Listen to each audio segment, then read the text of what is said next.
mabuking si Shaira ni Jordan sa kanyang ginawa kay Jeff at nalulusutan na naman ni Shaira ang kanyang masamang ginawa at walang kamalay-malay si Jordan na nasa panganib ng buhay na kanyang kapatid. Itatago naman ni Shaira si Jeff sa mismong bahay nito hanggang mamatay si Jeff. Sinabihan ni Carmen ang kanyang anak kung bakit hanggang ngayon kumakapit pa rin siya sa kanilang alaala ni Jordan. Samantala si Jordan malapit na siyang ikasal kay Shaira. Dapat na niyang kalimutan si Jordan.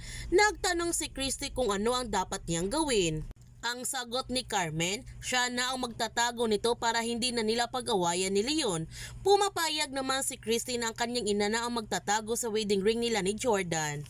Habang si Jordan nagtataka naman siya kung bakit hindi pa sumasagot si Jeff sa kanyang mga text. Ang sabi ni Shaira na baka napagod lamang ito kaya nag-day off siya.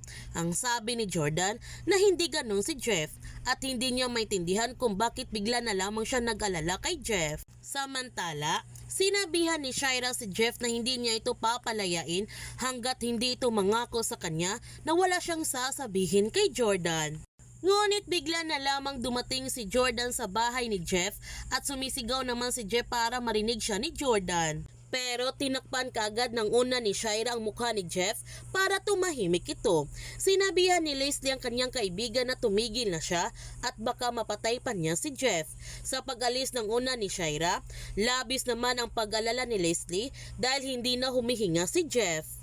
Napatay kaya ni Shaira si Jeff? Yan ang ating aabangan sa asawa ng asawa ko. Kung bago ka pa channel ko, don't forget to like, subscribe, and click notification bell para palagi kang updated sa mga videos in-upload ko. Thank you for watching and God bless to everyone.